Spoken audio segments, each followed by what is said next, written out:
Normally when I make YouTube videos, I try to have a catchy intro so that you're excited and want to watch it all the way through, but today I'm just going to tell a story about a property that I thought I had under contract and was going to buy, but then I didn't. If you guys are new to the channel and are wondering why I'm talking about property, it's because my name is Avery and I like to invest in real estate as well as talk to other people about it, as well as other personal finance topics, which is why I'm going to tell a story about a property that I really thought I had under contract, but it turns out I didn't and they went with a different offer. So this year I bought two properties so far. At the very beginning of the year, I bought an Airbnb in Pinehurst, North Carolina, and it's doing pretty well. And then about a month ago, I closed on a 4-unit building, and I did that one with private money, so I didn't have to use any of my own funds. And because my long-term rentals, my job, and any other income that I have are doing pretty well, I have some money stashed away, so I'm trying to utilize that to buy another property.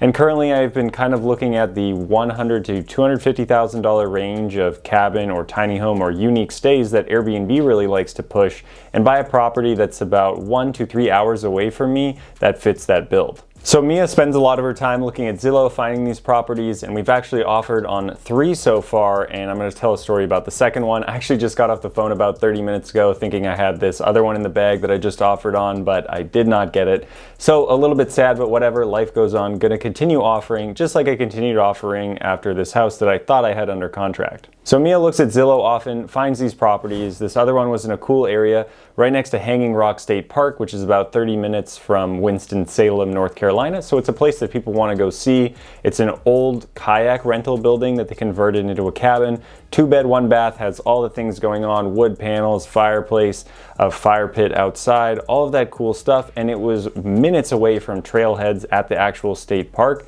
So it was a great place for people to actually stay if they wanted to go hiking in the area. So enough about the property, onto the story. It was listed for $229,000. Now it was a 2-bed, 1-bath cabin, and it was maybe 750 square feet. Again, cool, unique, tiny home, really liked it, fit the build, but it was definitely way overpriced. It probably was worth maybe $180 if I were gonna get an investment conventional loan on it.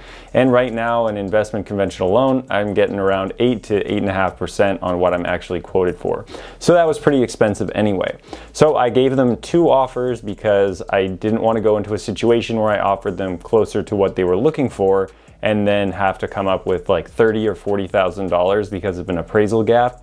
Also, I'm not going to try to offer over the amount that I think it's actually worth.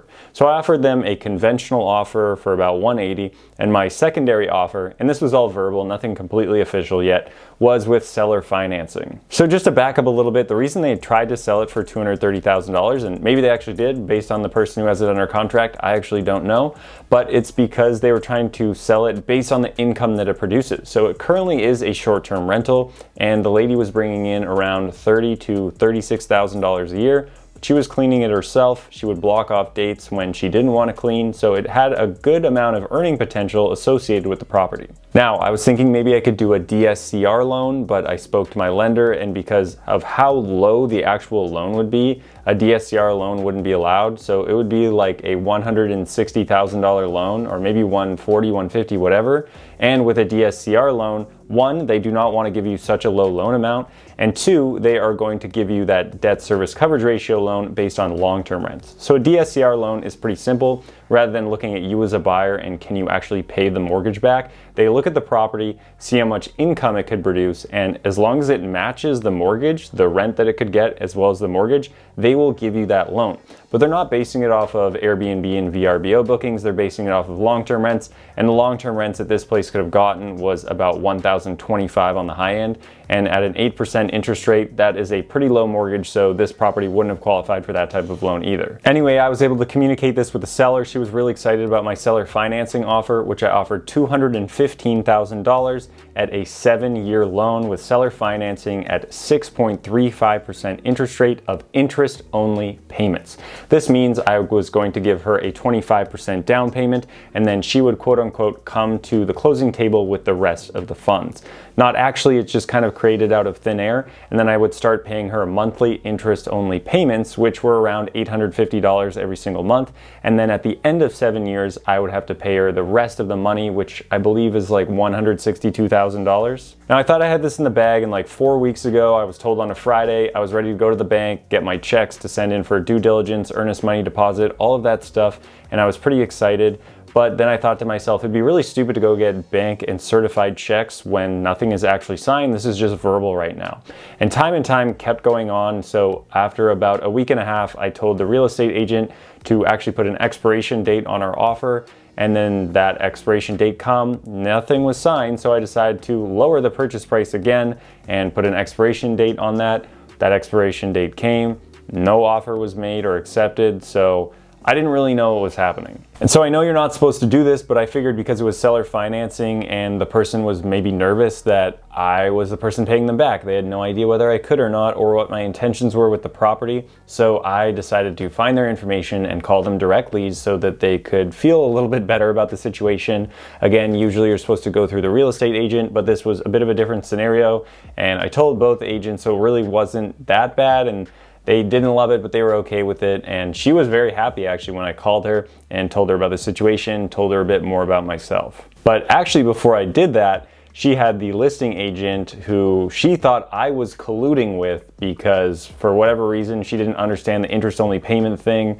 And she looked me up on the internet, saw my TikTok videos and thought I was some crazy, super wealthy investor. And my thoughts though were, why else would I buy this property? It's literally an income producing property. I'm not just buying it for fun, I would buy it to make money. So she, even though said he was colluding with me and she didn't trust him, said that she wanted to still work with him. He didn't want to work with her anymore, so he severed that relationship. She hired someone new. I ended up putting in my exact same offer in again after speaking to her, making her feel better. She was excited. And I said I was going to try and pay off this principal amount that I would have owed earlier, and there was no prepayment penalty with it. I would just pay a little bit every single year because I never really wanted to sell this property, so it wasn't really a big deal to me. I would hold on to it for a long time, so from a cost of capital perspective or slightly overpaying, it wasn't really a big deal because I knew that this property had a lot of income producing potential. So fast forward to my offer, the next day I hear from the agent. I'm super excited, getting a call. Turns out they didn't accept my offer and they took a different one. And now this whole time, as the weeks went by that I originally thought I had the offer accepted, I thought the entire time they were just waiting for weekends to pass to see if they could get more offers and were just stringing me along. Really, I guess that wasn't the case. The seller was actually just kind of confused and not feeling very easy about the offer that I had given them. But at this point, it really sucked because it had been about 4 weeks of thinking I had this property under contract and then them taking some other random offer. Now, this other random offer that they got was for sure too good to be true. If I were the seller, I would have taken it. I learned that they offered them basically exactly what I offered, but not just interest-only payments, principal as well. So that would have taken your monthly payment from $850 to $2,700 or $2,800 because it was similar to a conventional mortgage, but instead of a 30-year mortgage, they gave them a 7-year mortgage. So I don't know what they thought they were going to be able to do from a cash flow perspective. If you're getting roughly $3,000 to $4,000 a month and you're paying $2,800 just in your debt payment, you're going to have at least another $1,000 to run that Airbnb. So maybe they didn't really care about that and they were just going to pay it off fast or refinance later. I'm not sure, but it was a good deal for the seller and I personally wouldn't do that. So that was the second place that I didn't get. The first place I didn't get, I just did a regular conventional loan, and the one that I was just told about today, it was also a regular conventional loan.